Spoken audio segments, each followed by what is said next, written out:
Hey there, Alan Mathews here, and today we're going to be looking at lesson for 2 lutes. This is a wonderful little duet. It's super fun, nothing really all that complicated. The rhythms aren't very difficult.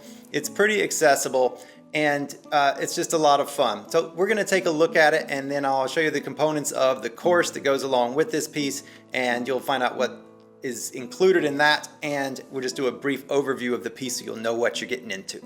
Let's do it. Well, this piece is just 16 bars long. There's a couple of repeats, so it ends up sounding like more than that because we have this big A section first, and then we repeat that, and then we have the big B section, and then we repeat that as well. And so there's a top part and a bottom part, obviously, in this duet, and each one is 16 bars long. In the course, we go through each line by line. We go through each 4-bar phrase and just talk about all the phrasing concepts and the physical acts and how to make. There's some shifts. As you can see right here, the top part does go all the way up to a high B, and so you do go up into the 4th position. You're in the 2nd position and the 4th position for the top part on this. The bottom part stays down in the 1st position for the most part. And so there isn't any shifting up for the bottom part, but there is in the top part. You go up to this high B here and move around on the 4th fret a little bit. But we go through each line for both parts and look musically at how to make it beautiful and how to practice it and how to accomplish the technical shifts in it so that you can get it up to speed.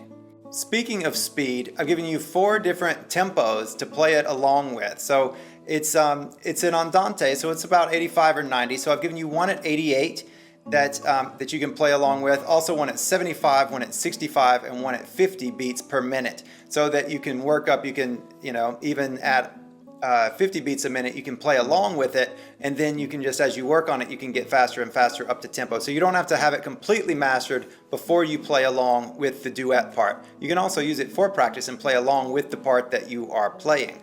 And so that's 2 ways to use that as well. This course would be good for you if you are a beginning to intermediate player and just want some spice in your practice, something a little bit different to work on. The parts actually do sound pretty good by themselves as far as solo pieces, so you could use it for that as well if you wanted to play it for somebody. And they're just really good practice in sight reading as well. If you're an intermediate player, then you could actually just use this for sight reading and just have a fun thing. By the end of this course, you'll not only be able to play along with this duet, but you'll also have learned some good phrasing tips, some ways of approaching music and ways of practicing, and you'll also gain some insight into ensemble skills as well. And you'll learn a little bit about things that are specific to playing with another part and playing in ensemble as well. So for printouts in your resource packet for this, you'll get the full score with both parts. You'll also get the parts separately, part A and part B separately. You'll get the practice sections so that you'll get separated practice sections so that you can just isolate on each little phrase individually, and you'll also get the full tab for each part as well, for part A and part B. So a bunch of stuff in there. Well, I hope that you enjoy this course. It's super fun. Sign up for it now and you can get started on it. Have a great time. I'll see you soon. Bye-bye.